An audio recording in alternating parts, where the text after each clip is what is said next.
ప్రభునందు ప్రియమైన నా దేవుని ప్రజలకు ప్రభువైన యేసుక్రీస్తు అమూల్యమైన నామమున హృదయపూర్వక ధన్యవాదాలు, వందనాలు. నా దేవుని బిడలారా, ప్రియులారా, ప్రభువైన యేసుక్రీస్తు ప్రేమను ఇంతవరకు మనం జ్ఞాపకము చేసుకున్నాం. ఇప్పుడు పరిశుద్ధ దినం ఆదివారమున మనం ఏం చేయాలి, ఏం చేయకూడదు. ఆదివారం ఒకసారి మనకి ఏం గుర్తొస్తుంది? చికెన్ గుర్తొస్తుంది, ఇంకా మటన్ గుర్తొస్తుంది, చేప గుర్తొస్తుంది. ఆదివారం అంటే చేసుకొని తినడం అని కొందరి అలవాటు, కొందరి ఆలోచనలు. ఆదివారం వచ్చింది ఎందుకమ్మా? ఆదివారం ఎందుకు వచ్చింది? ప్రాణం పెట్టిన దేవుని జ్ఞాపకము చేసుకోవడానికి, దేవుని ఆరాధించే దినమే ఆదివార దినం. ఆదివారం మనం రొట్టె విరుచుటకు కూడాలి. ఆదివారం దేవుని ప్రేమను నెమరు వేసుకోవాలి. నిర్గమకాండము 20వ అధ్యాయము, పరిశుద్ధ బైబిల్ గ్రంథము నిర్గమకాండము 20వ అధ్యాయము 8, 9, 10 వచనాలు, 11 కూడా. విశ్రాంతి దినమును పరిశుద్ధముగా ఆచరించడానికి జ్ఞాపకముంచుకొనుము. 6 దినములను కష్టపడి నీ పని అంతయు చేయవలెను. 7వ దినం నీ దేవుడైన యెహోవాకు విశ్రాంతి దినము.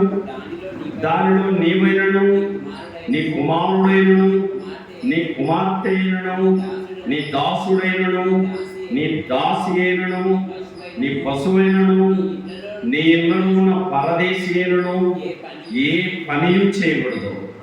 6 దినములను యెహోవా ఆకాశమును, భూమియు, సముద్రమును, వాటిలోని సమస్తమును సృజించి 7వ దినమున విశ్రమించెను. అందుచేత యెహోవా విశ్రాంతి దినమును ఆశీర్వదించి దాన్ని పరిశుద్ధపరచెను. ఆదివారం ఏం చేసినాడు దేవుడు? ప్రభువు మనకి ఇప్పుడు పాత నిబంధన గ్రంథంలో శనివారం ఆరాధన దినం. కొత్త నిబంధనకు వచ్చిన తర్వాత శుక్రవారం శిలువ వేయబడి సమాధి చేయబడి, శనివారం పగలు, శనివారం రాత్రి సమాధిలో ఉండి, ఆదివారం పెందలకడనే మన ప్రభు అయిన యేసుక్రీస్తు వారు తిరిగి లేచాడు కనుక ఇప్పుడు మనకు ఆదివారం పరిశుద్ధమైన దినం. ఇక్కడ గమనిస్తే దేవుని దినాన్ని పరిశుద్ధముగా ఆచరించాలి.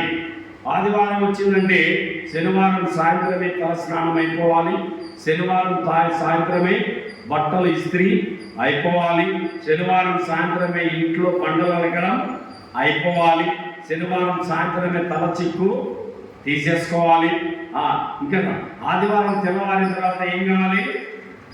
కాసిని నీళ్లు పోసుకొని రెడీ అయిపోయి బట్టలు, ఇస్త్రీ బట్టలు ధరించుకొని దేవుని సన్నిధిలో కనబడడానికి మనం చిత్త పడాలి. ఆదివారం పనులు పెట్టుకొని ఏదన్నా తాజాగా ఇంత ఉపమానం ఎదుబడి అల్పాహారం లైట్గా ఏదన్నా తీసుకొని ఆదివారం పొద్దునే తిని దేవుని సన్నిధికి రావాలి. ఉపవాసంతో వస్తే ఇక మరీ మేలు. ఆదివారపు ప్రాధాన్యతలను గుర్తించాలి. 2026 సంవత్సరాల కిందట దేవుడు మానవుడిగా ఉన్న దినములలో నన్ను జ్ఞాపకం చేసుకోండి. గెత్సెమనే తోటలో ఇది నా శరీరము, ఇది నా రక్తము, నా ప్రేమను, నా దినమును, నా యొక్క త్యాగాన్ని, కలవరిలో నేను పొందిన గాయాలను మీరు నెమరు వేసుకొని నన్ను స్తుతించండి అని అది దేవుడు ఒక ఆనవాయిగా పెట్టాడండి. ఆనవాయిగా గుర్తు. ఆదివారం వచ్చేసరికి మనం ఏ పని కూడా చేయకూడదు. చూడండి, 6 దినములను కష్టపడి నీ పని అంతయు చేయాలి. 6 దినాలు, సోమవారం, మంగళవారం, బుధవారం, గురువారం, శుక్రవారం, శనివారం, 6 దినాల పని పూర్తయిపోవాలి. 7వ దినం నీ దేవుడైన యెహోవాకు విశ్రాంతి దినం. దానిలో నీవైనను, నీ కుమారుడైనను, నీ కుమార్తె అయినను, నీ దాసుడైనను, నీ దాసి అయినను, నీ ఇంట్లో ఉన్న పరదేశి అయినను ఏ పని కూడా.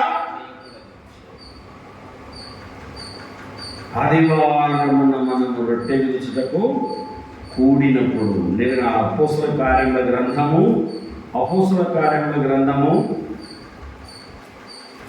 20వ అధ్యాయము అపోస్తలుల కార్యములు 27. ఆదివారమున మేము రొట్టె విరుచుటకు చాలు. ఆదివారమున మనం దేనికి కూడుకోవాలా? పలకాలన్నా ఆదివారమున మేము రొట్టె విరుచుటకు కూడినప్పుడు. ఏమిటి రొట్టె? కలవరిలో మన ప్రభువు పొందిన గాయపడిన శరీరము, ఆయన చిందించిన రక్తము. కలవరిలో ఆయన నీకోసం పొందిన దెబ్బలు తిన్న గాయపడిన శరీరానికి సాదృశ్యంగా ఉన్న రొట్టె, చిందించిన రక్తానికి సాదృశ్యంగా ఉన్న పాత్ర. ఆదివారమున ఏ పని చేయకూడదు. నీవైనా సరే, నీ కుమారుడైనా సరే, నీ దాసుడైనా, నీ దాసి అయినా, నీలో ఉన్న పరదేశి అయినా, పని మనిషి అయినా, ఏ పని కూడా. నెల్లూరు జిల్లాలో ఒక పెట్రోల్ బంకు ఆయన ప్రభువు నమ్ముకున్నాడు. ఆదివారమున మేము మా పెట్రోల్ బంకు తెరవబడదు, ఎందుకనగా మేము చర్చికి, దేవుని మందిరానికి వెళ్ళాలని బోర్డు పెట్టి మరి చర్చికి పోతాడు ఆయన. ఆదివారం బాగా వ్యాపారం అవుతుంది, కానీ ఆదివారం విలువ, నా కోసం పరలోకాన్ని విడిచి భూలోకానికి వచ్చి నా కోసం శిలువనెక్కాయన రక్తాన్ని కార్చినాడు కాబట్టి నా దేవుని కంటే ఏది నాకు ఎక్కువ కాదు అని నువ్వు ఎన్నాడు అనుకుంటావో, ఏనాడైతే ఆదివారాన్ని దేవుని మహిమపరుస్తావో, ఆదివారాన్ని గురించిన ఆ గొప్పతనాన్ని నువ్వు తెలుసుకుంటావో, ఆ రోజు నీ దరిద్రం పోతుంది, నీ కష్టాలు పోతాయి, నీ రోదన, నీ వేదన, సమస్యలు అన్ని కూడా వైదొలిగిపోతాయి. దేవుని సన్నిధిని, యెహోవా కార్యము అశ్రద్ధగా చేయవాడు శాపగ్రస్తులు అవుతారు. దేవుని కార్యాన్ని అశ్రద్ధ చేస్తే ఏమవుతాం? శాపగ్రస్తులం.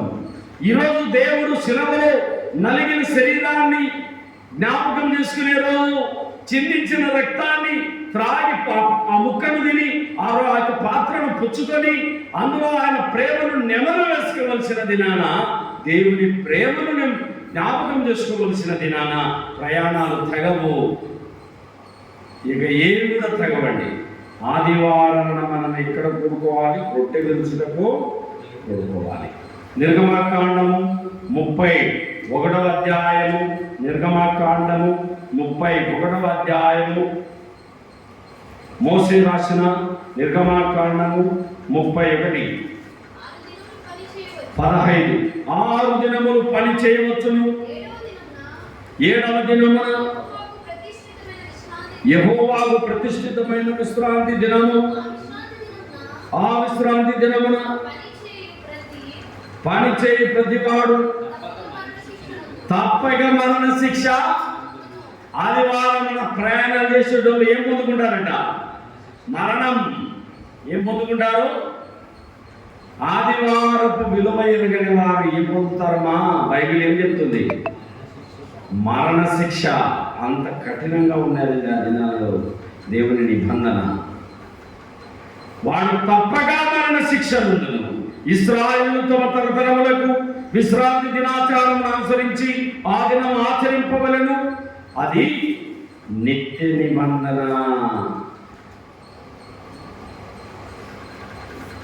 నాకుడు ఇశ్రాయేలుకు నది ఎల్లప్పుడూ గురుతై ఉండును. 6 దినములు యెహోవా భూమి ఆకాశమును సృజించి 7వ దినమున పని మాని విశ్రమించనని చెప్పుము. 6 దినములు దేవుడి ప్రపంచాన్ని చేసి 7వ రోజు ఆయన విశ్రమించినాడు. కాబట్టి మన దేవుని గొప్పతనాన్ని మనం ఏం చేసుకోవాలి? జ్ఞాపకము చేసుకోవాలి. 34:21 నిర్గమకాండము 34:21. 6 దినములను పనిచేసి 7వ దినమున విశ్రమింపవలెను. 6 దినాలు పనిచేసి 7వ రోజు ఏం చేయాలమ్మా? విశ్రాంతి తీసుకోవాలి. శరీరానికి ఏమి ఇవ్వాలి? ఆదివారం 6 రోజులు రెక్కాడిచి మొత్తం నరాలు కనబడతాయి. తిండి తినక పని చేసి నారలు దచ్చలేకున్నది. ఆ పని పని పని పని పని, డబ్బు డబ్బు డబ్బు డబ్బు డబ్బు. ఆదివారం పని చేస్తే అష్టదరిద్రాలు చుట్టుకుంటాయి. ఆదివారపు విలువను ఎనగాలి. దేవుని గ్రంథంలో దేవుడు సెలవిస్తూ మాట్లాడుతున్నాడు. 6 దినములను పనిచేసి 7వ దినమున విశ్రమించవలను.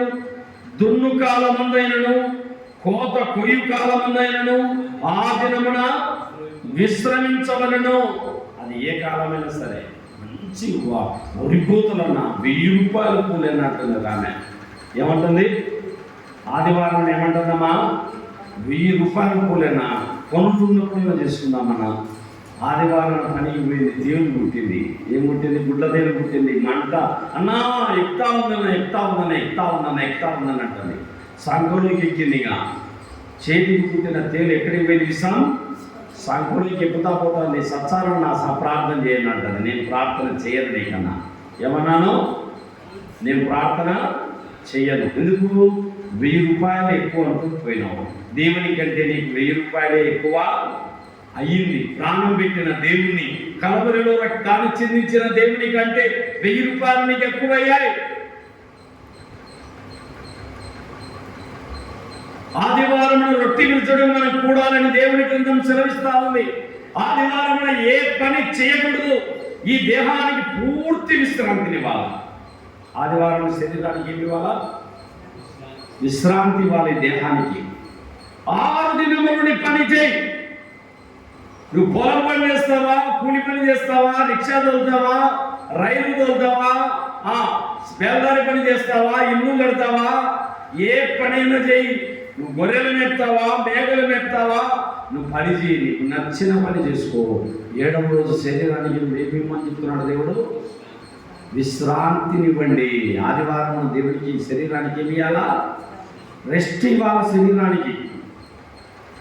చావు ఖాయమా, సంసారం ఖాయమా? చావే ఖాయం. చనిపోతారు ఎప్పుడైనా. కానీ బ్రతికినంత కాలం కనీసం ఒక దినం విశ్రాంతిస్తే శరీరానికి ఆరోగ్యాన్ని ఇచ్చిన బిడ్డవవుతావు కదా. దేవుడు ఇక్కడ మాట్లాడుతున్నాడు. నువ్వు గోధుమ కోతల కాలంలో కానీ, దున్ను కాలం ముందు కానీ, కోత కొయ్యు కాలం ముందు కానీ ఆ దినములను విశ్రమించాల్సిందే అంటున్నాడు. ఎంత కోత ఉన్న ఆదివారం కోత పోయకూడదు. వరి కోత కానీ ఆదివారం కోత కొయ్యకూడదు. దేవుని శాసనం అది. కానీ కొందరు పోతారు, కూలీలు దొరకరన్నా. ఎందుకు దొరకరు? అమ్మ మేము ఈరోజు కోత పోయాము, మేము ప్రార్థనకి వెళ్తాము, చర్చికి వెళ్తాము, ఈరోజు మేము ఆ పనులు చేయమమ్మా, చర్చికి వెళ్ళే వాళ్ళము, మేము అది ముట్టమమ్మా అని చెప్పాలి. దేవుని ప్రేమను జ్ఞాపకం చేసుకోవాలి. ప్రభునందు ప్రియ సహోదరి, ప్రభునందు ప్రియ సహోదరుడా, ఈ వచనాలలో దేవుని ప్రేమ నీకు కనబడుతూ ఉంది. 35వ అధ్యాయం నిర్గమాకాండము 3వ వచనములో, నిర్గమాకాండము 35:2-3 6 దినములు పని చేయవలెను. 7వది మీకు పరిశుద్ధ దినం. 7వది ఏ దినం? మనకు పరిశుద్ధ దినం. అది యెహోవాకు విశ్రాంతి దినం. దానిలో పని చేయి ప్రతివాడును మరణ శిక్ష పొందును. ఆదివారంలో పనిచేసిన వాళ్ళకి ఏ శిక్ష? మరణ శిక్ష. డేవిడ్ అని ఎంత కఠినంగా చెప్తున్నాడు. ఎదుజాల దేవుడు నన్ను చంపుతాడేమో అని భయపడేలాగా. ప్రభు చాలా గొప్పవాడు. God is great. ఎన్ని ఆదివారాలు పోగొట్టుకున్నా కానీ నిన్ను ప్రేమిస్తానే ఉన్నాడు. ఇంకా నిన్ను ఇంకా తెలుసుకుంటారు. దేవుని ప్రేమను అర్థం చేసుకుంటారు. కూర్చోనగా ఆయన కృపను, ఆయన త్యాగమును, ఆయన కృపను, ఆయన ప్రేమను, ఆయన త్యాగాన్ని మనం నెమరు వేసుకోవాలి. 6 దినములు పని చేయవలెను. 7వది మీకు పరిశుద్ధ దినము. అది యెహోవాకు విశ్రాంతి దినము. దానిలో పనిచేయ ప్రతివాడును మరణ శిక్ష పొందును. విశ్రాంతి దినమున మీరు మీ ఇంట్లో ఎక్కడను అగ్ని రాజబెట్టకూడదని వారితో చెప్పెను. ఎంత ప్రేమతో దేవుడు హెచ్చరిస్తున్నాడు. లేవియ కాండము 26. లేవియ కాండము 26వ అధ్యాయము. పరిశుద్ధ బైబిల్ గ్రంథం దైవజనుడైన మోషే రాసిన లేవియ కాండము 26:2. నేను నియమించిన విశ్రాంతి దినములను మీరు ఆచరింపవలను, నా పరిశుద్ధ మందిరమును సన్మానింపవలను. నేను యెహోవాను. నేను నియమించిన విశ్రాంతి దినం. ఆదివారం ఎవరెవరిని నియమించింది మనకి? అవుతా నేను నియమించిన విశ్రాంతి దినం. ఎవరు నియమించినాడు దీన్ని? దేవుడు. ఆదివారం సండే స్కూల్ సెలవు, బ్యాంకులు సెలవు, అన్ని ఆఫీసులు సెలవు.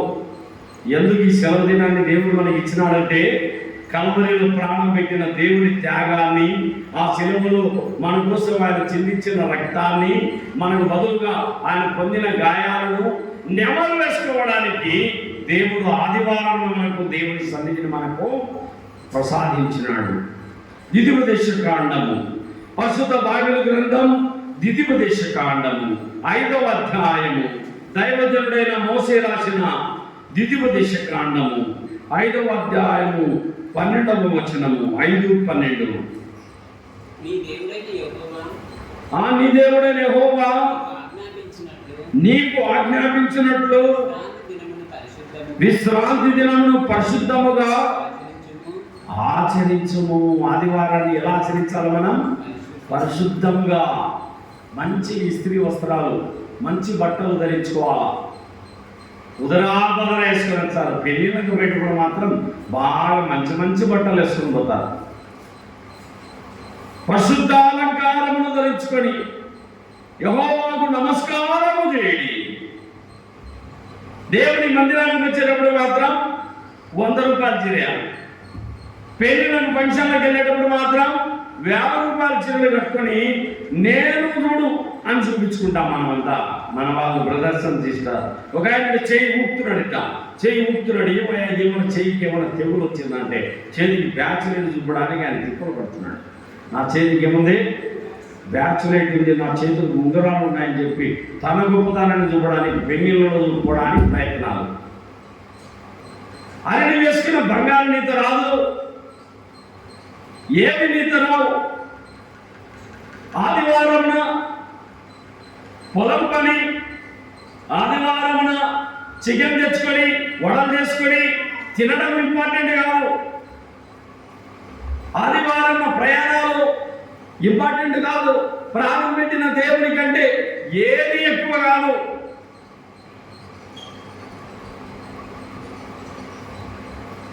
ఇక్కడ రాస్తే ఈ వచనములో ద్వితీయోపదేశకాండం 5:12 6 దినములను కష్టపడి నీ పని అంతా చేయాలి, విశ్రాంతి దినమును పరిశుద్ధముగా ఆచరించాలి. 7వ దినము నీ దేవుడైన యెహోవాకు విశ్రాంతి దినం. దానిలో నీవైనను, నీ కుమారుడైనను, నీ కుమార్తెనను, నీ దాసుడైనను, నీ దాసైనను, నీ ఎద్దైనను, నీ గాడిదైనను, నీ పశువైనను, ఏదైనను, నీలో ఉన్న పారదేశైనను ఏ పనియు చేయకూడదు. ఎందుకంటే నీవని నీ దాసుడు నీ దాసియు విశ్రమింపవలెను.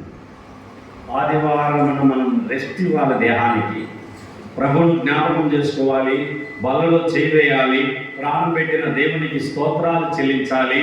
ఆయన కృపను, త్యాగాన్ని, చేసిన ఉపకారాన్ని, మనకిచ్చిన అమూల్యమైన రక్షణను ఎత్తిపట్టి ఆయనను కొనియాడుతూ ఈ దినం మనం గడపవలసిన వారముగా మనం ఉన్నాం.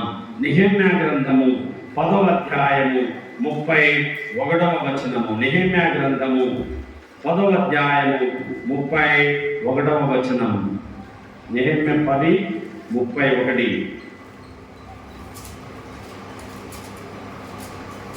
దేశపు జనులు విశ్రాంతి దినమందు అమ్మకపు వస్తువులనే గాని భోజన పదార్థములనే గాని అమ్మటకు తెచ్చిన ఎడల విశ్రాంతి దినమున గాని పరిశుద్ధ దినములలో గాని వాటిని కొనకుందుమనియు 7వ సంవత్సరమును విడిచిపెట్టి ఆ సంవత్సరములో భాగ్యదారుల భాగ్యత వదిలివేయదుమనియు నిర్ణయించుకుంటేనే. నా దేవుని బిడ్డలారా, ఆదివారం వ్యాపారం కూడా చేయకూడదు.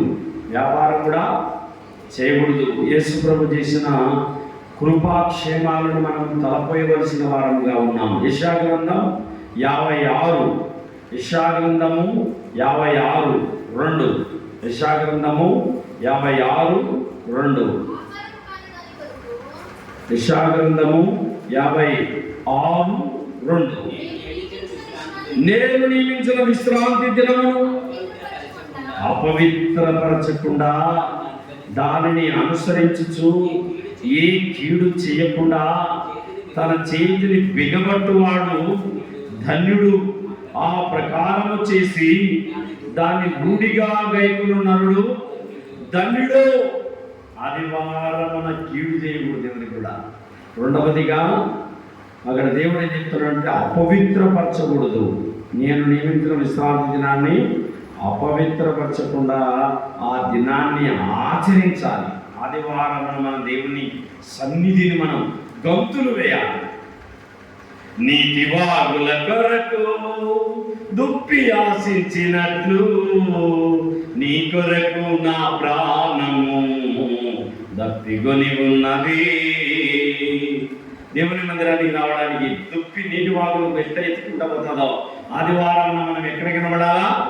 మందిరంలో ఆయన పాటలు వినడానికి, ఆయన ఆరాధించడానికి, ఆయన బల్లలో చేయి వేయడానికి, ఆయన స్తుతించడానికి, కొనియాడడానికి సిద్ధపడాలి.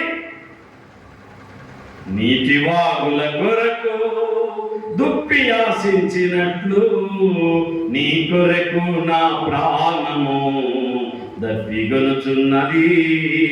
నా ప్రాణమా నా సమస్తమా ప్రభుని స్తుతించుమా.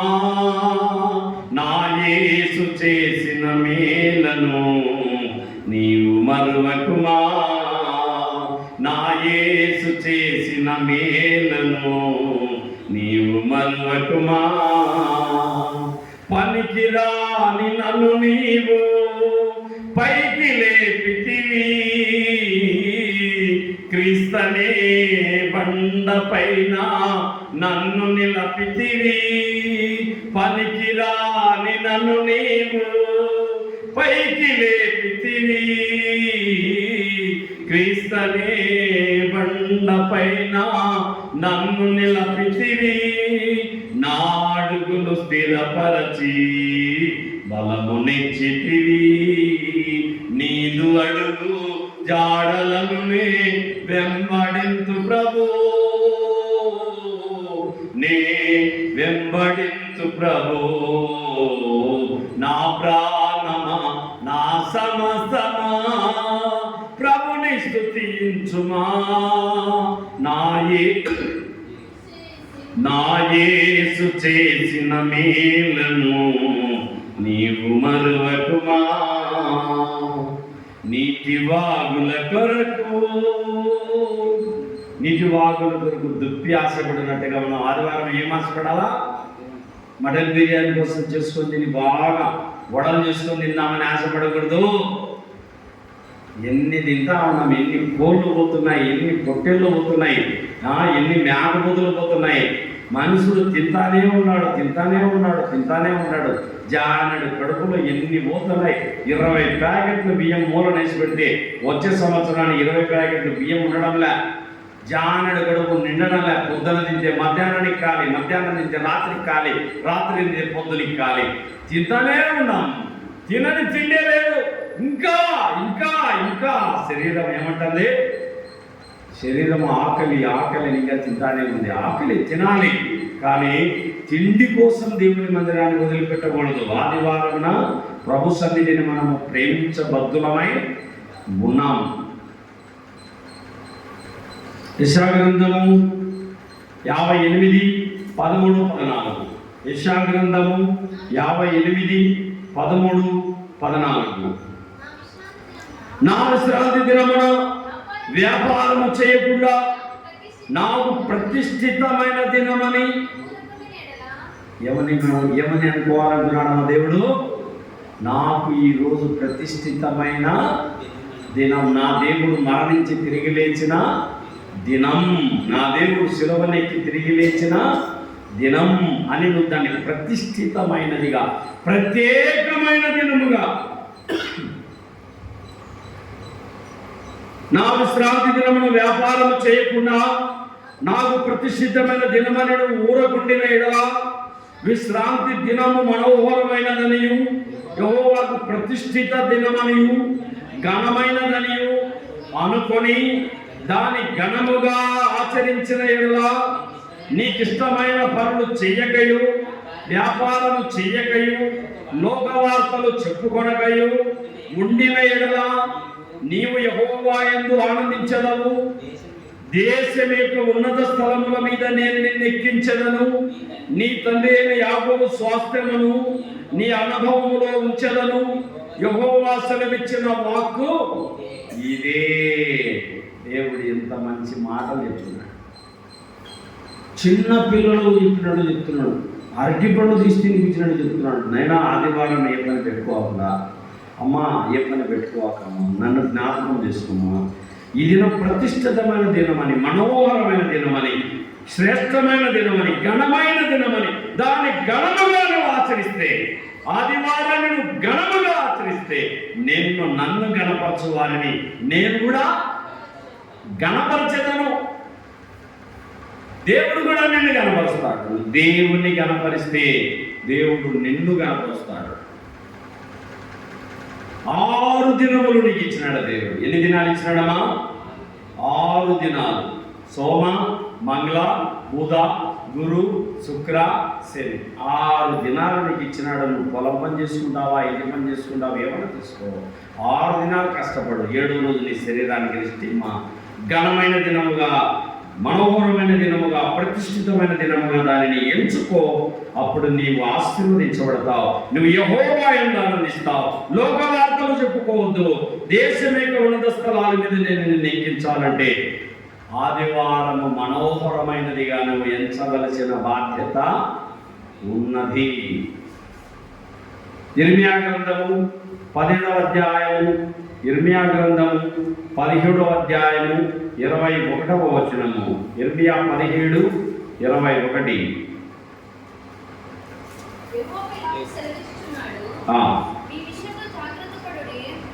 మీ విషయంలో జాగ్రత్త పడుడి. విశ్రాంతి దినమున ఏ భారమును మోయకుడి. ఆదివారం భారాలు మోయకూడదు. ఏమో మనం చెప్పాల్సిన బాధ్యత ఉంది కాబట్టి చెప్తున్నాం. వినడం మీ ఇష్టమే, వినకపోవడం మీ ఇష్టమే. చెప్పడం నా ధర్మం, వినడం తెలియకపోవడం నీ కర్మం. వింటే మేలు పొందుకుంటావు, వినకపోతే నేను కాదు శిక్షించేదేమో, దేవుడు నాడగొడతాడో. నేనేమి ఎవరిని ఏమన్నాడు. ఎవరు వచ్చినా ఎవరు రాకపోయినా ఏమన్నా, ప్రేమించేవాడు ప్రభువును ప్రేమించేవారు, ప్రభువును ఆరాధించేవారు ఆయనకు ప్రాధాన్యతను ఇవ్వనే వస్తారు. ఇక్కడ దేవుడు అంటున్నాడు, ఏమని అంటున్నాడు 21లో, యెహోవా ఇలా సెలవిస్తున్నాడు, మీ విషయంలో జాగ్రత్త పడుడి. ఆదివారం శరీరం ఏమంటారు, ఏమవుతావు శిశికి మంచిగా చికెన్ మటన్ తెచ్చుకుని తిని బాగా దుప్పటి కట్టుకొని హాయిగా పడుకోవచ్చు కదా, లేకపోతే బట్టలు ఉతుక్కోవచ్చు కదా, లేకుంటే బాగా టీవీ పెట్టుకొని ఏదో లోకంలో ఉండేటువంటి వార్తలు అవి ఇవి చూడొచ్చు కదా. అన్నీ మంచి నలుగులో ఏరుకుంటుందంట. ఒక ఆమె టీవీ చూసి ఏం ఏరుకుంటుందంట, మంచి టీవీలో మంచితనం ఏం ఏరుకుంటావు తల్లి. టీవీలో నువ్వు ఏరుకునేది ఏముండవు. నీ మంచితనం బైబిల్ దగ్గర ఉంది, బలం బైబిల్ దగ్గర ఉంది. మంచితనం, నీ గొప్పతనం, నువ్వు మంచిగా మారాలంటే, నీ బ్రతుకు మారాలంటే, నువ్వు దీవించబడాలంటే, నేను గొప్ప చేయాలంటే దేవుని గ్రంథాన్ని పఠించు. దుష్టుల ఆలోచన చొప్పున నడవక, పాపుల మార్గమును నిలవక, అపాసకులు కూర్చునగా యెహోవా ధర్మశాస్త్రమునందు ఆనందించుచు దివారాత్రములు దాన్ని ధ్యానించువాడు ధన్యుడు. అట్టివాడు నీటి కాలముల ఎవరైనా నాటబడినదై ఆకు వాడక తన కాలముందు ఫలమిచ్చు చెట్టు వలె. దుష్టుల వాగులు ఉండగా గాలి చెదరగొట్టు పొట్టు వలె. నువ్వు చెట్టువా పొట్టువా? నువ్వు పొట్టువా చెట్టువా? నిలబడే చెట్టువా కొట్టుకుపోయే పొట్టువా? నీ భక్తి శక్తి ఉందా? నువ్వు దేవునితో నింపబడ్డావా? దేవుని మాటల కోసం దృష్ట ఆశ కలిగి ఉన్నావా? వచనాలలో దేవుని ప్రేమ మనకు కనబడుతుంది. 22లో ఏమంటున్నాడు, విశ్రాంతి దినమున మీ ఇళ్ళలో నుండి ఏ బరువును మోసుకొని ఆదివారం బరువులు మోయకూడదంటున్నాడు దేవుడు. ఏమంటున్నాడమ్మా? బరువులు మోయకూడదు. ఇది ఆర్డర్, గవర్నమెంట్ ఆర్డర్ కాదు, గాడ్ ఆర్డర్, దేవుని ఆజ్ఞ. దేవుని ఆజ్ఞని మీరు బరువులు ఎత్తినామనుకో ఈరోజు శనీలు సంచి వేసినట్టు ఉంటుంది. ఒక ఆమె 1000 రూపాయల కూలి ఇచ్చినాడని పనికి పోయింది. 1000 రూపాయల కూలిని ఇష్టపడింది. దేవుని ప్రేమ వచ్చే ఆదివారం బలమలి అన్నట్టు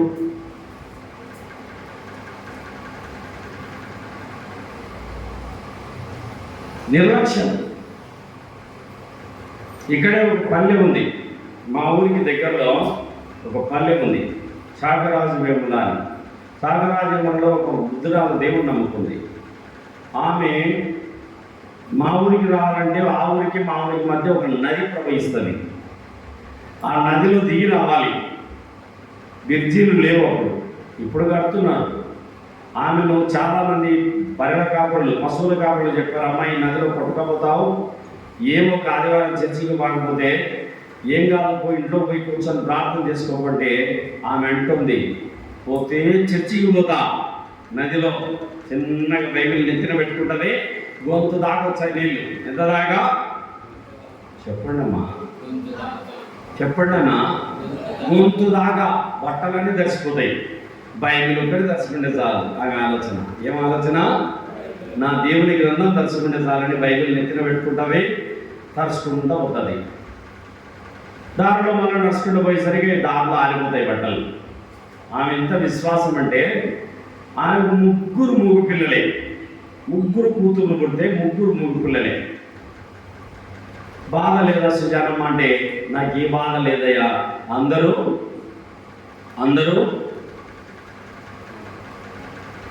మాటలు వచ్చింది మనం చూస్తున్నాము, తల్లిదండ్రులను తిరుగుతున్నారు, నా పిల్లలు మొగలు కాబట్టి నన్ను తిట్టడానికి అవకాశము లేదు, నాకు 3 బిడ్డలు ఇచ్చినాడు దేవుడు, నాకు అంతే, అదే చాలంటుంది. ఆ 3కి పెళ్ళిళ్ళు తెచ్చే మంచి మనవళ్ళు మనవరాలు సమృద్ధిగా అందరూ మాటలు మాట్లాడే పిల్లలు పుట్టారు. దేవుడు ఆశీర్వదించినాడు. సుజానమ్మ ఆ రైతు, ఆ ఊరిలో రైతులందరికీ భయం ఆమెను పనికి పిలవాలంటే. ఓ రోజు రైతు తెలియకుండా బండలు ఎక్కినాడు. ముందు బండలు దిగాలి. ఏమనేది రైతును? ముందు బండలు దిగి మాట్లాడు. ఈరోజు ఆదివారం తెలియదా, నేను చర్చికి పోతానని తెలియదా, ఈరోజు వచ్చిన పనికి పిలిచడానికి పొరపాటున మళ్ళీ ఇప్పుడు ఈ ఆదివారమైన ఇంటికి వచ్చినామనుకో నీకు మర్యాద ఉండదు. ఆదివారం పనికి పిలిచాలంటే రైతులకు దడ. ఆదివారం వచ్చేసరికల్లా ఏడ కొట్టుకుంటుంది ఆమె ప్రాణం? మందిరంలో. పోతే మందిరానికి పోతా, లేకుంటే పరలోకములో నా తండ్రి దగ్గరికి వెళ్తా. నేను చావనైనా చస్తాయి నదిలో కొట్టుకుపోయి, కానీ ఆదివారం నా బల్ల లేకుంటే నేను బతకలేను, బల్లలో చేయలేకపోతే నేను బతకలేను. ఆయన ప్రేమను జ్ఞాపకం చేసుకోలేకపోతే, ఆయన త్యాగాన్ని నేను జ్ఞాపకం చేసుకోలేకపోతే, ఆయన కృపను నేను జ్ఞాపకం చేసుకోలేకపోతే నేను బ్రతకలేను. నా శరీరము తిని నా రక్తం త్రాగువాడు నిత్య జీవము గలవాడు. యోహాను సువార్త చదవండి, యోహాను సువార్త 6వ అధ్యాయము.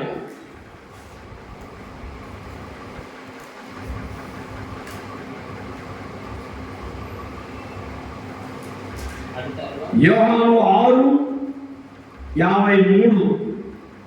కావున ప్రభువు యేసు ఇట్లనెను, మీరు మనుష్య కుమారుని శరీరమును తిని ఆయన రక్తము త్రాగితేనే గాని మీరు జీవము గలవారు కారు. నా శరీరము తిని నా రక్తము త్రాగువాడే నిత్య జీవము గలవాడు. అంత్యదినమున నేను వానిని లేపుదును. నా శరీరము నిజమైన ఆహారము, నా రక్తము నిజమైన పానమునై ఉన్నది. యేసుప్రభు ఏమంటున్నాడు? నా శరీరము నిజమైన ఆహారము, నా రక్తము నిజమైన పానమునై ఉన్నది. నా శరీరము తిని నా రక్తము త్రాగువాడు నా యందును నేను వాని యందును నిలిచి ఉందును. యేసుప్రభు ఏమంటున్నాడన్నా? నా శరీరము తిని నా రక్తము త్రాగువాడు నా యందు నేను వాని యందు నిలిచి ఉందును. యేసుప్రభు వారు ఎంత గొప్పగా ప్రేమించి చెప్తున్నాడు. నేను వానిలో ఉంటాను, వాడు నాలో ఉంటాడు. దేవుడిలో నిలవాలి, నువ్వు ఫలించాలంటే ఆయన శరీరంలో చెయ్యి, ఆయన బలలో నువ్వు చెయ్యి, చేసిన త్యాగాన్ని నువ్వు నెవరు వేయాలి. సుజానమ్మ దేవుని కోసం నిలబడింది. ఒక ఊర్లో పేద కుర్రుడు, ఒకటే అంగి ఒకటే ప్యాంట్, మిగిలిన టైంలో డ్రాయర్తోనే తిరుగుతాడు. ఆదివారం నా బట్టలు నీట్గా ఇస్త్రీ చేసుకున్న బట్టలు చర్చికి వేసుకొని పోతాడు. మిగిలిన టైంలో ఒక పూరి పాక, చిన్న పాకనే, కానీ యేసయ్యలో ఉన్నాడు. అతను ఎవరిలో ఉన్నాడు? యేసుప్రభులో ఉన్నాడు. ఆనందం. యేసుప్రభులో ఉంటే ఏముంటుందమ్మా? ఆనందం, సంతోషం పొంగింది, సంతోషం పొంగింది, సంతోషం పొంగి పొర్లింది.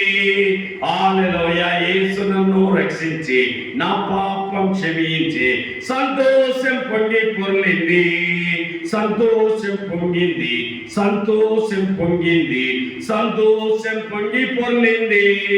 హల్లెలూయా. యేసు నన్ను రక్షించి నా పాపం కడిగి సంతోషం పొంగి పొర్లింది. త్రోవ తప్పి నేను తిరుగుచుంటిని, నేను త్రోవలోనే పాడి ఉంటిని. త్రోవ తప్పి నేను తిరుగుచుంటిని, నేను త్రోవలోనే పాడి ఉంటిని. యేసు నన్ను రక్షించే, నాదు పాపం కడిగే, ప్రభువైన యేసు నన్ను రక్షించే, నాదు పాపం కడిగే. హల్లెలూయా. యేసు నాకు సొంతమాయనే, హల్లెలూయా. యేసు నాకు సొంతమాయనే. సంతోషం పొంగింది, సంతోషం పొంగింది, సంతోషం పొంగి పొర్లింది. హల్లెలూయా. యేసు నన్ను రక్షించి నా పాపం కడిగి సంతోషం పొంగి పొర్లింది. దేవుని మందిరంలో ఏముంటుంది?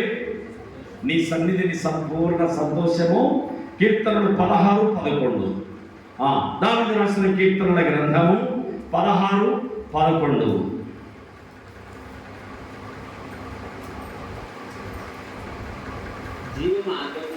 జీవ మార్గమును నాకు తెలియజేసేదాము, నీ సన్నిధిని సంపూర్ణ సంతోషం. ఎక్కడుందండి? గుట్కాలు, మట్కాలు, రాజాలు, పానపరాగులు, సఫారీలు, చికెన్లు, మటన్లు ఉందా? ఎక్కడుంది? దేవుని సన్నిధిలో ఉంది. నీ సన్నిధిలో సంపూర్ణ సంతోషము కలదు.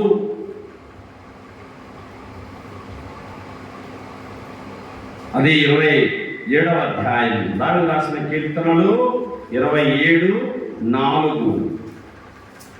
యెహోవా యొద్ద ఒక వరం అడిగితిని, దానిని నేను వెతుకుచున్నాను. యెహోవా ప్రసన్నతను చూచుటకును, ఆయన ఆలయములో ధ్యానించుటకును నా జీవిత కాలమంతయు నేను యెహోవా మందిరములో నివసించబోతున్నాను. ఎందుకు మందిరాన్ని ఇష్టపడుతున్నాడు? 26:8. దావీదు రాసిన కీర్తనలు 26:8. యెహోవా నీ నివాస మందిరమును, నీ తేజో మహిమ నిలుచు స్థలమును నేను ప్రేమించుచున్నాను. మందిరాన్ని ఏం చేయాలి? మనం ప్రేమించాలి. మందిరాన్ని ఏం చేయాలి బ్రదర్? ప్రేమించాలి మందిరాన్ని. ఆదివారం ఎవరిని ప్రేమించాలా? చికెన్ కాదు, మటన్ కాదు, టీవీలని కాదు, గీతాన్ని కాదు. 6 దినాలు ఇచ్చినాడు నీకు దేవుడు. 6 రోజులు పని చేసుకో. 7వ రోజు నన్ను గణపరచు, మనోహరమైన దినముగా, ప్రతిష్ఠితమైన దినముగా, ఘనమైన దినముగా దానిని నువ్వు ఎంచు. నువ్వు యెహోవాను ఆనందించు. Rejoice in the Lord always. Again I will say rejoice. Maria అంటుంది, నా ప్రాణము ప్రభువును కనపరుస్తుంది. లూకాసు వార్త 2వ అధ్యాయము, పరిశుద్ధ బైబిల్ గ్రంథం లూకాసు వార్త 2వ అధ్యాయము లేక 1వ అధ్యాయం, దయతో క్షమించండి. లూకాసు వార్త 1వ అధ్యాయం 46, 1:46. లూకా 1:46 చదువు. లూకా 1:46.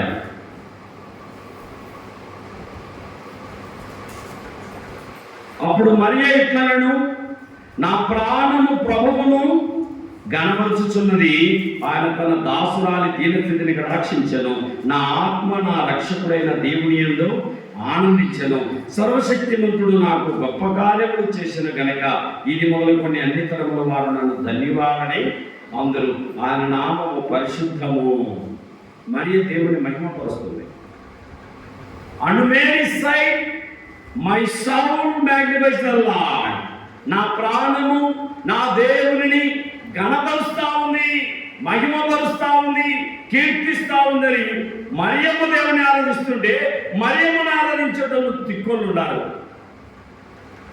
మరియమ్మ పరలోకములోని భూలోకానికి ప్రభువైన యేసుక్రీస్తు రావడానికి ఆమె ఒక వాహనం మాత్రమే.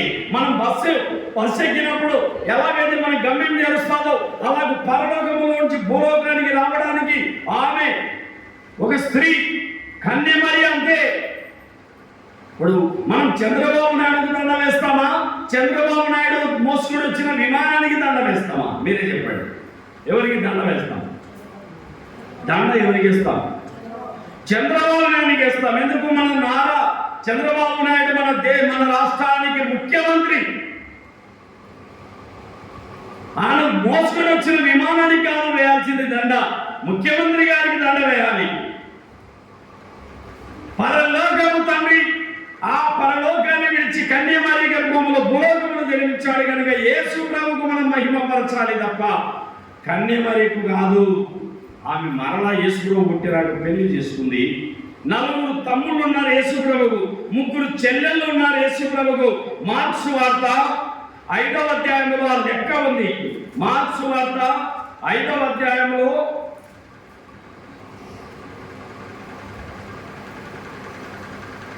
3వ వచనం 6:3. మార్కు 6:3.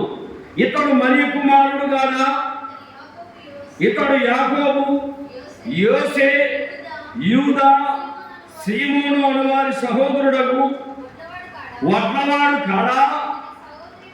ఇతని అక్క చెల్లెళ్ళందరూ మనతో ఉన్నారు కదా అని చెప్పుకొనొచ్చు ఆయన విషయమై అభ్యంతరపడిన. యేసు ప్రభువు చెల్లెళ్ళు ఉన్నారు, 4 తమ్ముళ్ళు ఉన్నారు, సహోదరి మనలు అనింది ఇక్కడ. అంటే ఎంతమంది ఉన్నారు కౌంటింగ్, కానీ నాకు తెలిసి 3 అని లెక్క. యేసు ప్రభువుకు చెల్లెళ్ళు ఉన్నారు, తమ్ముళ్ళు ఉన్నారు. ఆమె వివాహం చేసుకుంది, ఆమె అందరిలాగా పిల్లలు కనింది, అందరిలాగా చనిపోయింది. అంతే. ఆమె ఒక స్త్రీ, ఆమె ఒక మానవతామూర్తి. పరలోకపు దేవుడు ఆమె కడుపున పుట్టాడు కనుక ఆమెను మనం మహిమపరుస్తున్నాం. ప్రభునందు ప్రియ సహోదరి సహోదరుడా, దేవుని ప్రేమను జ్ఞాపకం చేసుకోవాలి. ఆదివారమున మనం దేవుని ప్రేమను కృపను జ్ఞాపకము చేసుకోవాలి. యెహోవా 26:8 కీర్తనలో, యెహోవా నీ నివాస మందిరమును, నీ తేజోమహిమని నిలుచు స్థలమును నేను ప్రేమించుచున్నాను. 36:8 దావీదు రాసిన కీర్తనలు 36:8. దావీదు రాసిన కీర్తనలు 36:8. నీ మందిరము యొక్క సమృద్ధి. మందిరంలో ఏముంటది? మందిరానికి వస్తే నీ ఇంట్లో దరిద్రం ఉండదు, సమృద్ధిగా ఉంటావు, బ్లెస్ అవుతావు. నీ పిల్లలు ఆశీర్వదించబడతారు. నీ ఆహారం, నీ పానం, నీ కొట్లు, నీ ప్రయత్నాలు, నీ గర్భఫలం, నీ భూఫలం, నీకు ఆహారం, నీ పానం, నీ ఆరోగ్యం ఆశీర్వదిస్తాడు. ఆయన నీ దేహానికి ఆరోగ్యం, నీ ఎముకలకు సత్తువ దయచేసే దేవుడు. నీ మందిరం యొక్క సమృద్ధి వలన వారు సంతృప్తి నొందుచున్నారు. నీ ఆనంద ప్రవాహంలోని నీవు వారికి త్రాగించుచున్నావు.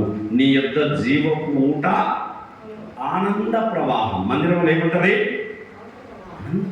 పల్లెల్లో ఆ పిల్లోడికి మరో జత బట్టలు లేవు, ఒకటే ప్యాంటు, ఒకటే షర్టు. మిగిలిన టైంలో షాట్ వేసుకొని పొలం పనులకు వెళ్తాడు. ఆయన ఎందుకులే ఇంత ఆనందంగా ఉంటామంటే, నేను దేవుణ్ణి నమ్ముకున్నా. ఆ పేద కుర్రవాడు ఏమంటున్నాడు? నేను దేవుణ్ణి నమ్ముకున్నా, మందిరానికి వెళ్తా. మందిరానికి వెళ్తే ఇంత ఆనందం ఉంటారా? ఎస్, నా దేవునిలో నేను ఆనందిస్తున్నా. ప్రతి ఆదివారం వాక్యం వింటాను, ప్రతి ఆదివారం పాట వింటాను. ఒక ఆమెకు మనారోగం వచ్చింది. ఏ రోగం వచ్చింది చెప్పండి, పలకండి నడుతో. మనారోగం అంటే జబ్బు లేదు, జబ్బుకు మందు లేని రోగం. అది ఏ రోగం? మందులే, ఊరికి ఆలోచనలు అన్నీ ఉన్నాయి. అల్లు నోట్ల శని అన్నట్టు అన్నీ ఉన్నాయి, కానీ తినడానికి ఈమెకు మనారోగం ఏదో పోగొట్టుకున్నాడు దేవుడు. ఆమె డాక్టర్ దగ్గరికి వెళ్ళింది. అమ్మ నువ్వు చర్చికి వెళ్ళు, చర్చిలో పాటలు పాడతారు, చర్చిలో వాక్యం చెప్తారు, నీకు ఆరోగ్యం స్టార్ట్ అవుతుంది, నీకు మనారోగం పోతుంది, సంతోషం స్టార్ట్ అవుతుంది. చర్చిలో ఏముంటుంది? మందిరంలో సంపూర్ణ సంతోషం ఉంటుంది. మందిరంలో నీ మందిరం యొక్క సమృద్ధి వలన వారు సంతృప్తి పొందుతున్నారు. నీ ఆనంద ప్రవాహంలోనిది నువ్వు వారికి ప్రాగించుతున్నావు. మందిరంలో మేలు ఉంది, మందిరంలో ఆనందం ఉంది, మందిరంలో సమృద్ధి ఉంది, మందిరంలో సంతృప్తి ఉంది. మందిరం దేవుని మహిమనిచ్చే స్థలం, మందిరము దేవుడు నివసించే స్థలం. మందిరంలో ఏముంటుంది? 23వ కీర్తన 6వ వచనం, దావీదు రాసిన కీర్తనలు 23:6. నేను బ్రతుకు దినములన్నీ కృపాక్షేమములే నా వెంట వచ్చును. మందిరాన్ని ప్రేమించే వాళ్ళకి ఏమంట? కృప క్షేమం, ఎప్పుడు క్షేమం కలిగి ఉంటారట. నీ మందిరములో నా జీవిత కాలముగా నేను గడుపుతానంటున్నాడు దావీదు రాజు. నేను బ్రతుకు దినములన్నీ కృపాక్షేమములు నా వెంట వచ్చాయి. చిరకాలము యెహోవా మందిరములో నేను నివాసము, నేను దేవుని మందిరంలో నివాసం చేస్తానంటున్నాడు. ఎంత మంచి కోరిక. 65వ కీర్తన 4వ వచనం, 65 కీర్తన 4వ వచనం, దావీదు రాసిన కీర్తనలు 65:4. నీ ఆవరణములో నివసించినట్లు నువ్వు ఏర్పరచుకొని చేర్చుకుని వాడు ధన్యుడు. నీ పరిశుద్ధ ఆలయం చేత, ఆహా, నీ పరిశుద్ధ ఆలయం చేత, నీ మందిరంలోని మేలు చేత మేము తృప్తి పొందేదము. ఏ పొందుకుంటాము ఇక్కడ? నీ మందిరంలోని మేలు. మందిరంలో మేలు ఉంది, లోకంలో కీడుంది. మందిరానికి వస్తే నా ఒక ఆమె దన్న వచ్చింది. ఆరాధన ఎట్టొచ్చింది? దన్న అడావుడిగా వచ్చింది. పాటలు వినేది, ఒక ఆమె చేసింది, బల్ల తీసుకుని పరిగెత్తింది. ఏమబ్బా ఎంత ఇంపార్టెంట్ పడిందో అని టీవీలో మంచి సినిమా వచ్చిందంట. అక్కకు ఏమొచ్చిందమ్మా? టీవీలో మంచి సినిమా. ఆ సినిమా కోసం మేము ఆరాధన వదిలేసి ఒక్క వర్తమానం వినింది, 2వ వర్తమానం వినలే, బల్ల తీసుకుంది, పరిగెత్తింది. ఆ రోజు భయంకరమైన గాలివాన వచ్చి ఆ ఇంటి కప్పుని కట్టినప్పుడు ఆ ఇంటి కప్పు కూలి ఆ టీవీ చూస్తే నాకు చచ్చిపోయింది. ఆమె మందిరం నుండి బతికింది. దేనికోసం పోయింది? ఇంపార్టెంట్ ప్రియారిటీ దేనికి ఇచ్చింది? సినిమాకు ప్రియారిటీ ఇచ్చింది. ఇక్కడ ఆదివారం ఆరాధన మధ్యలో వదిలేసి మొదటి వర్తమానం విని బల్లలో చేవేసి పరిగెత్తింది. ఆదివారం పరిపూర్ణముగా ఆయనలో ఉండాలి, సంపూర్ణముగా ఆయనలో సంతోషించాలి. కనుక మన ప్రభువును మనం ఎంతగానో కొనియాడవలసిన వారంగా ఆ రోజు మందిరంలో ఉంటే అక్క బతికేది. నీ మందిరంలోని మేలు చేత మేము తృప్తి పొందేదాము. మందిరానికి వస్తే ఏం దొరుకుతుంది? మేలు దొరుకుతుంది, సమృద్ధినిస్తుంది, సంతృప్తినిస్తుంది, కృపాక్షేమములనిస్తుంది. మందిరంలో మేలు దొరుకుతుంది. దేవుని సన్నిధి, ఆయన నివసించే స్థలం, ఆయన మహిమ నిలిచే స్థలం.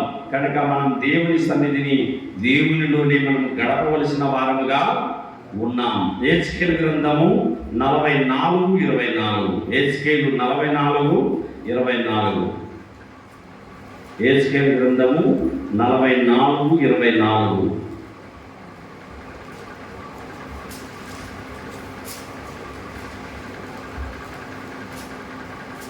జనులు వ్యాజ్యమాడినప్పుడు నా విధులను బట్టి వారు తీర్పు తీర్చుటకై వారు తీర్పరులుగా నియమింపబడుదురు. నేను నియమించిన విధులను బట్టి, కట్టడలను బట్టి నా నియామకాలములను జరుపుదురు, నా విశ్రాంతి దినములను ఆచరించుదురు. తండ్రిదియు, తల్లిదియు, కుమారునిదియు, కుమార్తెయు, సహోదరునియు, పెళ్లి కాని సహోదరి శవమును బట్టి అంటుపడవచ్చును. ఆదివారం పెళ్లిళ్ళు, పేడాకులు ఏవి వదిలేయాలి? పూర్తిగా వదిలేయాలి. ఆదివారం మన క్రైస్తవులకు ఏమనకూడదు, పెళ్లి చూపులు పెట్టుకోకూడదు. ఆదివారం దేవుడు ప్రజలు ఆదివారం పెళ్లి చూపులు చర్చ అయిపోయినాక, బల్ల అయిపోయినాక మనకు చేయాలి. ఆ పని చేయాలి. ఇప్పుడు చేయగలుగుతారు కదా. ఈరోజు మన వాళ్ళు ఈరోజు 5-6 మంది పోయినారు పులివెందులు. ఎందుకు పోయినారు? పెళ్లి చూపులు కానీ పోయినారు. బల్ల తీసుకొని పోండి అమ్మని చెప్పారు. బల్ల తీసుకొని వాక్యం వినిపోండి, దేవుడి సన్నిధిలో ఉండిపోండి అంటే వినలే. ప్రభు చాలా గొప్పవాడండి, చాలా గొప్పవాడు, మహిమ గలవాడు. ఆదివారం మనం చూడండి 121వ కీర్తన, దావీదు రాసిన కీర్తనలు 122:1. దావీదు రాసిన కీర్తనలు 122:1. యెహోవా మందిరములకు వెళ్ళుదామని జనులు నాతో అనినప్పుడు నేను సంతోషించి తిని. దేవుని మందిరానికి వెళ్దామని జనులు అన్నప్పుడు ఏమాడాడు దావీదు రాజు? సంతోషించి తిని. మందిరానికి వెళ్దాం దావీదనా ఎందుకంటే ఆనందం. మందిరానికి వెళ్దామంటే దావీదనకి ఏంటి? ఆదివారం వచ్చేసరికి ఆనందం. శనివారం రాత్రి నుంచే నాకు పండగలాగా ఉంటుంది. శనివారం రాత్రి నుంచే 12 నుంచి మొదలవుతుంది ఆదివారం. నా దేవుని దినం వచ్చింది. నా దేవుడు నా కోసం ప్రాణం పెట్టి తిరిగి లేచిన రోజు, నా కోసం చిలువను రక్తాన్ని చిందించి తిరిగి లేచిన రోజు, నా దేవుని ప్రేమను తలపోసే రోజు, నా దేవుని కృపను నెమరు వేసే రోజు అని ఆయన సన్నిధిని అపేక్షించడానికి నేను ఎంతో ఇష్టపడతాను. 84వ కీర్తన, దావీదు రాసిన కీర్తనలు 84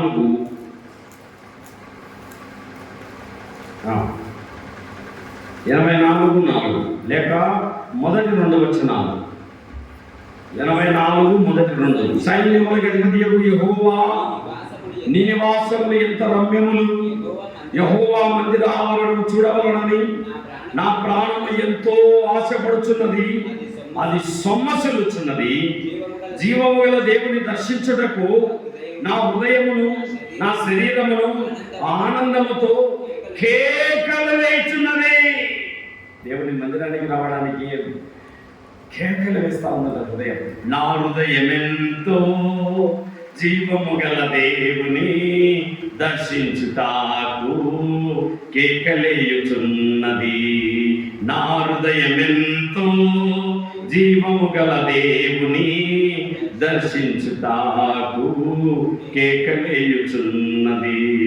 నా దేహమెంతో నీకై ఆశించే శాశ్వత కృపను నేను తాళంచగా కానుకానైతిని నీ సన్నిధిలో. భక్తిహీనులాతో నివసించుట కంటే నీ మందిరావరణములో ఒక్క దినము గడుపుట. భక్తిహీనులాతో నివసించుట కంటే నీ మందిరావరణములో ఒక్క దినము గడుపుట 1000 దినాల కంటే శ్రేష్టమైనది. 1000 దినాల కంటే శ్రేష్టమైనది. శాశ్వత కృపను నేను తాళంచగా. దేవుని ఆరాధిస్తున్నారు భక్తులు. అయ్యా, నా హృదయము కేకలు వేచున్నది, నా శరీరము గంతులు వేచున్నది. దేవుని మందిరానికి పోవాలంటే పురాకుమారులకు ఏమిటంట? గంతులు వేస్తుందంట హృదయం, శరీరం ఆనందముతో. చర్చికి పోవాలంటే, మందిరానికి వెళ్ళాలంటే ఏంటమ్మా? ఉల్లాసం ఉండాలి. తిరుగుళ్ళు కొన్ని మాదిరి బైకులు తగిలించుకొని, బైకులు పట్టుకొని ఊగులాడుకుంటా బాధలన్నీ మొకానేసుకొని, ఇక నాకే ఉన్నాయి పొలకన్న బాధలు అన్నట్టు, ఏదో వచ్చినమ్మా పోతినమ్మా, వచ్చినమ్మా పోతినమ్మా అన్నట్టు అలా ఉండవద్దు. మందిరానికి వచ్చినప్పుడు ఎట్లా రావాలా? ఉల్లాసముతో, ఉత్సాహముతో, ఉజ్జీవముతో, ఆనందముతో, సంతోషముతో ప్రభువును మహిమపరచడానికి మనం ఆయన సన్నిధిలో చేరవలసిన వారముగా ఉన్నాం. విశ్రాంతి దినమును పరిశుద్ధముగా ఆచరించాలి. ఎలా ఆచరించాలి? పరిశుద్ధముగా. యెహోవా మందిర ఆవరణను చూడాలని నా ప్రాణము ఎంతో ఆశపడుతుంది. మందిరావరణం చూడాలి, మందిరావరణం చూడాలి. ఏం చూడాలా? మందిర ఆవరణం చూస్తే నాకు ఆనందం. దేవుని మందిర ఆవరణములో నేను ఆనందించాలా? ఎంత గొప్ప కోరిక అండి ఈ వ్యక్తికి. 4వ వచనం, నీ మందిరమునందు నివసించువారు ధన్యులు, వారు నిత్యము నిన్ను స్తుతించుదురు. నీ మందిరమునందు నివసించువారు ధన్యులు. మందిరమునందు నివసించేవారు ఎవరు? ధన్యులు. అదే 10వ వచనంలో, నీ ఆవరణంలో ఒక దినము గడుపుట 1000 దినముల కంటే శ్రేష్టము. భక్తిహీనుడు కూడా ఆవరణలో నివసించుట కంటే నా దేవుని మందిర ద్వారము వద్ద ఉండుట నాకు ఇష్టం. చర్చి గేటు కడన్నా కనీసం తలుపు దగ్గర కూర్చున్నా నాకు చాలంటున్నాడు. మందిర తలుపు దగ్గర కూర్చున్న చాలు. ఒక్క మాట, ఒక్క పాట నా దేవుని సన్నిధిలో నేను అనుభవించాలి. ఇంత మంచి కోరిక ఆనాటి భక్తులు కోరుకున్నారండి. దేవుని మందిరాలను చూడాలి, మందిరాన్ని చూడాలి, నా దేవుని మాటలు వినాలి, నా దేవుని పాటలు వినాలని కేకలు, ఆత్మ ఆనందంతో కేకలు వేస్తూ ఉంది. ఆదివారం వచ్చేసరికి ఉత్సాహంతో రావాలి. ఎలా రావాలి చెప్పండి? ఉత్సాహంతో, ఉజ్జీవముతో, ఉల్లాసముతో మనము రావాలి. కాబట్టి ఇక్కడ గమనిస్తే నెహెమ్యా గ్రంథము చివరి మాట, నెహెమ్యా గ్రంథము, పరిశుద్ధ బైబిల్ గ్రంథము, నెహెమ్యా గ్రంథము, ఎజ్రా తర్వాత నెహెమ్యా గ్రంథము 10వ అధ్యాయము 10 చివరి వచనం, మా దేవుని మందిరమును మేము విడిచిపెట్టము. ఏమంటున్నారండి ఇశ్రాయేలీయులు? ఆదివారం మేము మా దేవుని మందిరాన్ని విడిచిపెట్టము. మా దేవుని మందిరాన్ని మేము ప్రేమిస్తాము, మా దేవుని మందిరాన్ని మేము ఇష్టపడతాము. కేకలు వేస్తూ ఉంది మా ప్రాణము, ఆనందముతో ఉల్లాసముతో ఉంది. కేకలు, సంతోషముతో దేవుని స్తుతిస్తాము. ఎంతకాలం దేవుని ప్రజలు మా దేవుని మందిరాన్ని మేము విడిచిపెట్టమంటున్నారు. సంతోషముతో 100వ కీర్తన 2లో, సమస్త దేశములారా యెహోవాకు ఉత్సాహమని చేయండి, సంతోషముతో యెహోవాను సేవించుడి, ఉత్సాహగానము చేయించు ఆయన సన్నిధికి రండి. యెహోవాయే దేవుడని తెలుసుకునుడి, ఆయనే మనలను పుట్టించను, మనము ఆయన వారము, ఆయన ప్రజలము, ఆయన మేపు గొర్రెలము. కృతజ్ఞతార్పణలు చెల్లించుచు ఆయన గుమ్మములలో ప్రవేశించుడి, కీర్తనలు పాడుచు ఆయన ఆవరణములలో ప్రవేశించుడి. ప్రభువును మహిమపరుదా, మన దేవుని గొప్పతనాన్ని జ్ఞాపకం చేసుకుందాం. అట్టి కృప దేవుడు మనకు దయచేయునుగాక. ప్రేమగల మా ప్రభువు తండ్రి, మందిరాన్ని ఎలా ప్రేమించాలి? మందిరములో దావీదు మహారాజు యెహోవా నీ నివాస మందిరాన్ని, నీ తేజో మహిమ నిలుచు స్థలాన్ని నేను ప్రేమిస్తున్నాను అన్నాడు. నీ మందిరం యొక్క సమృద్ధి వలన వారు సంతృప్తి పొందుచున్నారు. నీ ఆనంద ప్రవాహములోనిది వారికి త్రాగించుచున్నావు. ప్రభువా, నీ మందిరంలో కృపాక్షేమములు ఉన్నవి, నీ మందిరంలో మేలు ఉన్నది, నీ మందిరంలో సమృద్ధి ఉన్నది, నీ మందిరంలో సంతృప్తి ఉన్నది. 6 దినములు పని చేయాలి, 7వ రోజున నీ సన్నిధిలో నీ ప్రేమను తలపోయాలి. దేవా, ఈ మాటలు విన్న నీ బిడ్డల హృదయాలలో కార్యం చేయమనైనా. ఆదివారం మనోహరమైన దినం, ఆదివారం శ్రేష్టమైన దినం, ఆదివారం ప్రతిష్ఠిత దినం, ఆదివారం మరణాన్ని జయించి తిరిగి లేచిన దినం. ఈ దిన ప్రత్యేకతను నీ ప్రేయలు గుర్తించి అన్ని పనులు వదిలేసుకొని నీలో ఆనందించినట్లుగా, దుప్పి నీటి వాగులకు ఆశపడినట్లు దేవా, నీ మాటల కోసం, నీ పాటల కోసం మా హృదయము కేకలు వేస్తున్నది. మా ఆనందము దేవా మీరే, మా బలము మీరే, మా దుర్గం మీరే. నీ మందిర ఆవరణ చూడాలి. నీ మందిర ఆవరణములు ఒక్క దినము గడుపుట లోకములో 1000 దినాల కంటే శ్రేష్టమైన దినము నాయన. అలాంటి దినాన్ని మాకు ఇచ్చినందుకు నీ కృతజ్ఞతలు. ఈ వాక్యమును నీ బిడ్డల హృదయాలు పదిలపరచండి, నీరు గట్టి ఫలింప చేయండి. ఈ వాక్యము దుష్టుడు ఎత్తుకొని పోకుండా నీ బిడ్డల హృదయాలలో కార్యం జరిగించండి. నీ సన్నిధిని కోల్పోకుండా మానక ప్రతి ఆదివారమున అపోస్తలుల బోధ యందు, సహవాసమందు, రొట్టె విరుచుట యందు, ప్రార్థన చేయట యందు ఎడతెగని అనుభవం దయచేయము. యేసు ప్రభువు మహిమ కలిగిన నామం పేరట ప్రార్థించి స్తుతించి వేడుకొచ్చున్నాము తండ్రి. ఆమేన్. ఆమేన్.